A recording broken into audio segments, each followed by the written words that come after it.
I surfaced long enough to hear those words coming from his lips. I was that girl. The ripple effect began on the halls. The ambulance men carried me down the stairs. The doors of the ambulance were open. Inside, as we charged, sirens screaming to the hospital, I let myself collapse. I went somewhere deep inside myself, curled up and away from what was happening. They rushed me through the emergency room doors, then into an examination room. A policeman came inside as the nurse was helping me take off my clothes and change into a hospital gown. She wasn't happy to have him there, but he averted his eyes and flipped forward to a clean page in his pocket notebook. I couldn't help but think of detective shows on television. The nurse and policeman argued over me as he began to ask questions, take my clothes for evidence as he swabbed my face and back with alcohol and promised me the doctor would be there soon. I remember the nurse better than I do him. She used her body as a shield between us. As he gathered preliminary evidence, my basic account, she said things to me as she took items for the evidence kit. "You must have given him a run for his money," she said. When she took the scraping from under my nails, she said, "Good, you got a piece of him." The doctor arrived, a female gynecologist named Dr. Husa. She began to explain what she was going to do while the nurse shooed at the policeman. I lay on the table. She was going to inject me with Demerol in order to relax me enough for her to gather evidence. It might also make me want to pee. I was not to do that, she said, because that might disrupt the culture of my vagina and destroy the evidence the police needed. The door opened. "There's someone here who wants to see you," the nurse said. Somehow I thought it might be my mother and I panicked. "A Mary Alice?" "Alice?" I heard Mary Alice's voice. It was soft, afraid even. She took my hand and I squeezed it hard. Mary Alice was beautiful, a natural blonde with gorgeous green eyes, and on that day particularly, she reminded me of an angel. Dr. Husa let us talk for a moment as she prepped the area. Mary Alice, like everyone else, had been drinking heavily at a year-end bash held in a nearby fraternity house. "Don't say I can't sober you up," I said to her, and for the first time I cried too, letting the tears leak out as she gave me what I needed most, a small smile to acknowledge my joke. It was the first thing from my old life that I recognized on the other side. It was horribly changed and marked my friend's smile. It was not free and open, born of the silliness our smiles had been all year, but it was a comfort to me. She cried more than I did, and her face became mottled and swollen. She told me how Diane, who, like Mary Alice, was 5'10", had practically lifted up the small RSA in order to get my whereabouts out of him. He wasn't going to tell anyone but your roommate, but Nancy was up in your room passed out. I smiled at the idea of Diane and Mary Alice lifting up the RSA, his feet doing a wild walk in the air like a Keystone Cop. "We're ready," Dr. Husa said. "Will you stay with me?" I asked Mary Alice. She did. Dr. Husa and the nurse worked together. Every so often they needed to massage my thighs. I asked them to explain everything they did. I wanted to know everything. "This is different from a regular exam," Dr. Husa explained. "I need to take samples in order to make up a rape kit." "That's evidence you can get this creep," the nurse said. They took pubic clippings and pubic combings and samples of blood and semen and vaginal discharge. When I would wince, Mary Alice squeezed my hand harder. The nurse tried to make conversation, asked Mary Alice what she majored in up at the school, told me I was lucky to have such a good friend, and that being up like I had would make the cops listen to me more attentively. "There is so much blood," I heard Husa say worriedly to the nurse. As they did the combings, Dr. Husa said, "Now, there is a hair from him." The nurse held the evidence bag open, and Dr. Husa shook the combings into it. "Good," the nurse said. "Alice," Dr. Husa said, "we are going to let you urinate now, but then I will have to take stitches inside." The nurse helped me sit up and then scooted a bedpan under me. I urinated for such a long time that the nurse and Mary Alice made a point of it and laughed each time they thought I'd stopped. When I was done, what I saw was a bedpan full of blood, not urine. The nurse covered it quickly with paper from the examining table. "You don't need to be looking at that." Mary Alice helped me lie back down. Dr. Husa had me scoot down so she could take the stitches. "You'll be sore down here for a few For a few days, maybe a week, Dr. Husa said. You shouldn't do much if you can avoid it. But I couldn't think in terms of days or weeks. I could only focus on the next minute and believe that with each minute it would get better, that slowly all of this might go away. I told the police not to call my mother. Unaware of my appearance, I believed I could hide the rape from her and from my family. My mother had panic attacks in heavy traffic. I was certain my rape would destroy her. After the vaginal exam was completed, I was wheeled into a bright white room. This room was used to store large, incredible machines with life-saving abilities, all shining with stainless steel and spotless fiberglass. Mary Alice had gone back out to the waiting room. I noticed the machines and their details, how clean and new they seemed, because it was the first time I had been alone since the wheels of my rescue were set in motion. I lay on the gurney, naked under the hospital gown, and I was cold. I was not sure why I was there, stored alongside these machines. It was a long time before anyone came. It was a nurse. I asked her if I could take a shower in the shower stall in the corner. She looked at a chart on the end of the gurney which I hadn't known was there.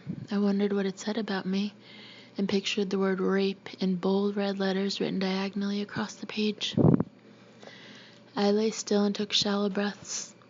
The Demerol worked hard to relax me, but still dirty, I fought back. Every inch of my skin prickled and burned. I wanted him off me. I wanted to shower and scrub my skin raw.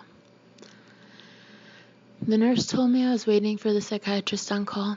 Then she left the room. It was only 15 minutes, but with the buggy crawl of contamination spreading over me, it felt very long when a harried psychiatrist entered the room. I thought even then that this doctor needed the Valium he prescribed for me more than I did. He was exhausted. I remember telling him I knew about Valium, and so he didn't need to explain. It will make you calm, he said. My mother had been addicted to it when I was little. She had lectured me and my sister on drugs, and as I grew older, I understood her fear that I would get drunk or high and lose my virginity to some fumbling boy. But in these lectures, what I always pictured was my vibrant mother diminished somehow, lessened, as if a gauze had been thrown over her sharp edges. I couldn't see Valium as the benign drug the doctor made it out to be. I told him this, but he pooh-poohed it. When he left the room, I did what I knew I would do almost immediately and crumpled up the prescription to throw it into the waste bin. It felt good to do it, a sort of fuck you to the idea that anyone could sweep this thing I'd suffered under the carpet. Even then, I thought I knew what could happen, if I let people take care of me. I would disappear from view. I wouldn't be Alice anymore, whatever that was. A nurse came in and told me she could send in another one of my friends to help me.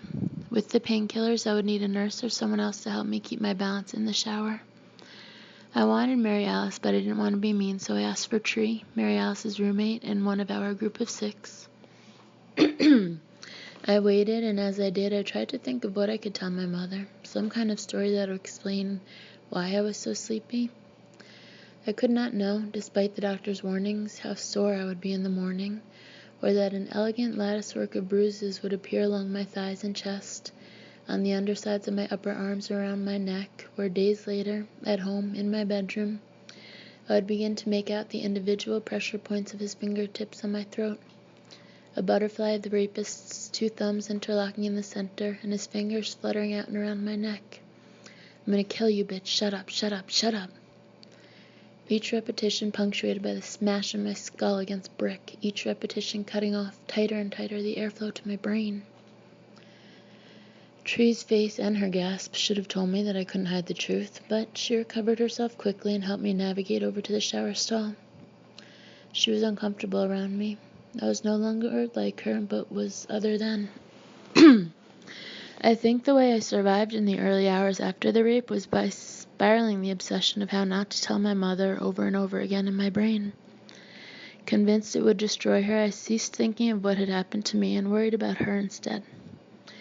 My worry for her became my life raft. I clung to it, coming in and out of consciousness on my way to the hospital during the internal stitches of the pelvic exam, and while the psychiatrist gave me the prescription for the very pills that had once made my mother numb.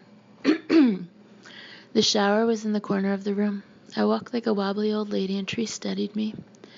I was concentrating on my balance and so did not see the mirror to my right until I looked up and I was almost right in front of it. "Alice, don't," Tree said. But I was fascinated, the way I had been as a child, when, in a special room with low light, I saw an exhibit at the University of Pennsylvania's Museum of Archaeology. It was nicknamed Blue Baby, and it was a mummy with the disintegrated face and body of a child who had died centuries ago. I recognized something alike in it. I was a child as this blue baby had been a child. I saw my face in the mirror. I reached my hand up to touch the marks and cuts. That was me. It was also an undeniable truth. No shower would wipe the traces of the rape away. I had no choice but to tell my mother. She was too savvy to believe any story I could now fashion. She worked for a newspaper, and she took pride in the fact that it was impossible to pull the wool over her eyes. The shower was small and made of white tile. I asked Tree to turn on the water. "As hot as you can," I said. I took off the hospital gown and handed it to her. I had to grip the tap and a handle on the side of the shower to stay upright. This left me unable to scrub myself. I remember telling Tree I wished I had a wire brush, but that even that wouldn't be enough. She drew the curtain and I stood there, letting the water beat over me. "Can you help me?" I asked. Tree pulled the curtain back a few inches. "What do you want me to do?" "I'm afraid I'll fall down. Can you take the soap and help wash me?" She reached through the water and got the large square brick of soap. She drew it down my back, nothing but the bar of soap touching me. I felt the rapist's words, "worst bitch," as I would feel them almost constantly for years when I undressed in front of other people. "Forget it," I said, unable to look at her. "I'll do it myself. Just put the soap back." She did, then pulled the curtain closed before leaving. I sat down in the shower. I took a washcloth and lathered it up. I scrubbed hard with the rough towel under a tap so hot my skin had already turned beet red. The last thing I did was put the towel over my face and with both hands rubbed it back and forth over and over again until the cuts and their blood turned the small white towel pink. After the hot shower, I dressed in clothes that Tree and Diane had hurriedly selected from the few clean clothes I had. They had forgotten any underwear, so I had no bra or underpants. What I did have was a pair of old jeans that I had embroidered flowers on while still in high school, and then, when the knees ripped open, had sewn intricate handmade patches on, long strips of pleated paisley and deep green velvet. My grandmother had labeled them my rebel pants. On top, I wore a thin, white and red striped blouse. I left the shirt tails out, hoping to hide as much as possible of the jeans. The heat of the shower and the Demerol worked together to make me groggy during the drive to the police station. I remember seeing the resident advisor, a sophomore named Cindy, outside the security door on the 3rd floor of the police station called the Public Safety Building. I wasn't prepared to see anyone with such a bright face, such an all-American co-ed presence. Mary Alice stayed outside with Cindy as police officers led me through a security door. I met a plainclothes detective inside. He was short with longish black hair. He reminded me of Starsky from Starsky and Hutch and seemed different from the other policemen. He was nice to me, but his shift was ending. He assigned me to Sergeant Lawrence, who had not yet arrived at the station. In hindsight, I can only imagine how I appeared to them. My face was swollen, my hair wet, my clothes, the rebel pants especially, and the lack of a bra, and on top of this, the Demerol. I made a composite from microfilm features. I worked with an officer and was frustrated because none of my rapist features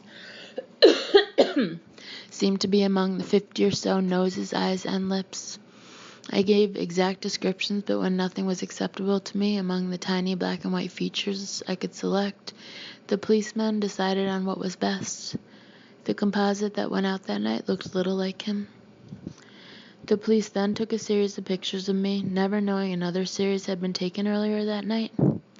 Ken Childs, a boy I liked, had shot almost a whole roll of film, snapping candids of me in various poses throughout his apartment. Ken had a crush on me, and I knew that he was taking the pictures to show people at home over the summer. I knew the photos would be judged. Was I pretty? Did I look smart? Would his friends be reduced to, "She seems nice," or worse still, "That's a nice sweater she's wearing"? I had gained weight, but the jeans I wore were still too big for me, and I'd borrowed my mother's white Oxford cloth shirt and a tan cable cardigan sweater. The word that comes to mind here is frumpy. So in the before photos taken by Ken Childs, I am at first posing, then giggling, then laughing openly. For all my self-consciousness, I also got lost in the giggling silliness of our crush. I balance a box of raisins on my head. I stare at the writing on the back as if it were a gripping text. I prop my feet up on the edge of his dining table. I smile, smile, smile. In the after photos the police took, I stand shocked. The word shock in this context is meant to mean I was no longer there. If you have seen police photos of crime victims, you will know that they appear either bleached or unusually dark. Mine were of the overexposed variety. There were 4 types of poses: face, face and neck, neck, standing with identity number. No one tells you at the time how important these photos will be. The cosmetics of rape are central to proving any case. So far, in appearance, I was 2 for 2. I wore loose, unenticing clothes. I had clearly been beaten. Add to this my virginity, and you will soon begin to understand much of what matters inside the courtroom. Finally, I was allowed to leave the public safety building with Cindy, Mary Alice, and Tree. I told the officers in the station that I would return in a few hours and could be counted on to give an affidavit and look through mugshots. I wanted them to see I was serious. I wouldn't let them down, but they were working the night shift. Even when I did come back, and in their minds it was far from certain that I would, they wouldn't be there to see I'd kept my word. The police drove us back to Marion dorm. It was early in the morning. Light had begun to creep up over Thornton Park at the top of the hill. I had to tell my mother.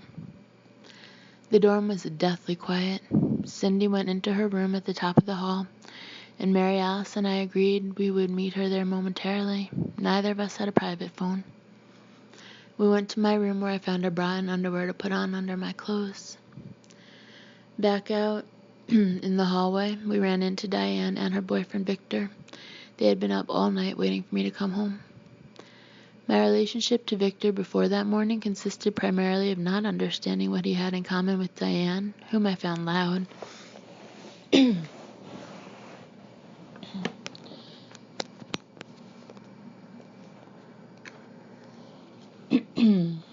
He was handsome and athletic and very, very quiet around all of us. He had entered school already having chosen his major. It was something like electrical engineering, very different from poetry. Victor was black. Alice, Diane said.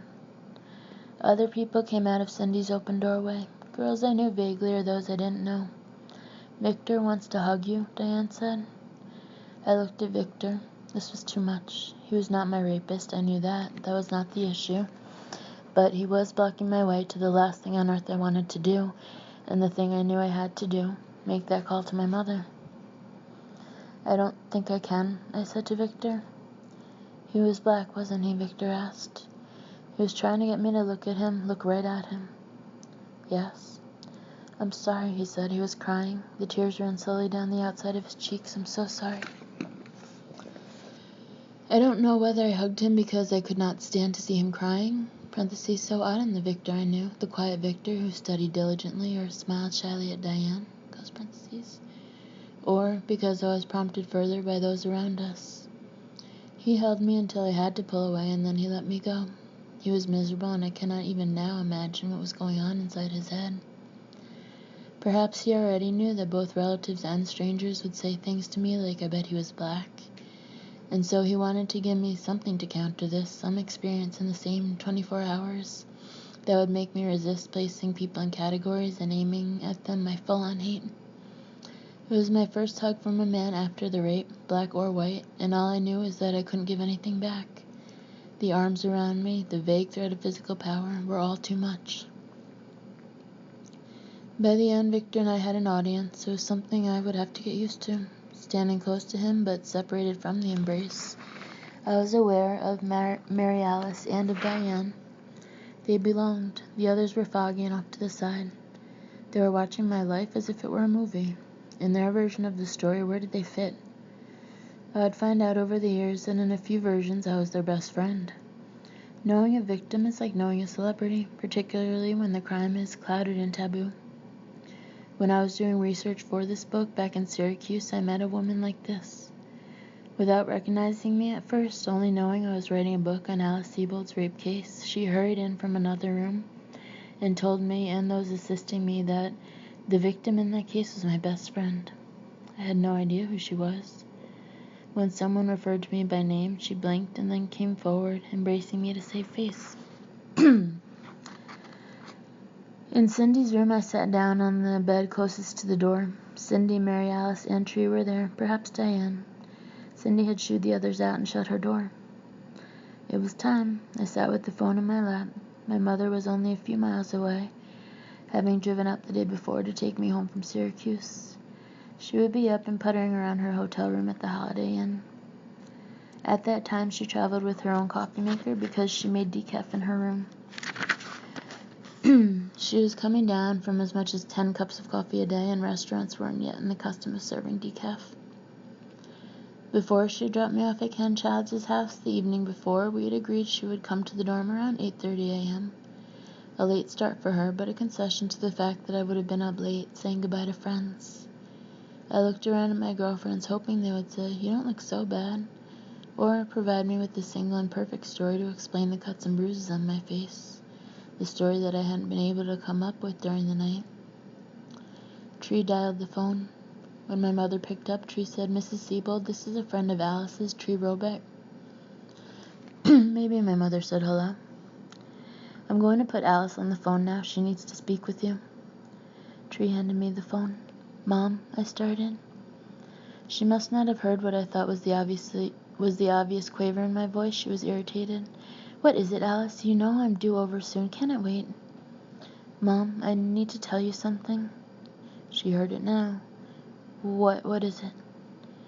I said it as if I were reading a line from a script. "Last night I was beaten and raped in the park." My mother said, "Oh my God." And then after a quick inhalation of breath, a startled gasp, she reeled herself in. Are you all right?" "Can you come get me, Mommy?" I asked. She said it would be 20 minutes or so. She had to pack up and check out, but she would be there. I hung up the phone. Mary Alice suggested that we wait in her room until my mother arrived. Someone had bought bagels or donuts. In the time since our arrival back at the dorm, students had woken up. There was hurry all around me. Many students, including my friends, were meeting parents for breakfast or rushing to bus stations and airports. People would attend to me and then switch off to finish packing. I sat with my back against the cinder-block dorm wall. As people came in and out and the door opened, I could hear bits of conversation. "Where is she?" "Raped. See her face?" "She know him?" Always weird. I had not eaten anything since the night before, since the raisins at Ken Childs' house. I could not look at the bagels or donuts without feeling what the rapist's penis had last been in my mouth. I tried to stay awake. I had been up for more than 24 hours, far longer, what with the all-nighters that I had pulled during finals week, but I was afraid to fall asleep before my mother got there. My girlfriends and the resident advisor, who after all was only 19, tried to take care of me, but I had begun to notice that I was now on the other side of something they could not understand. I didn't understand it myself.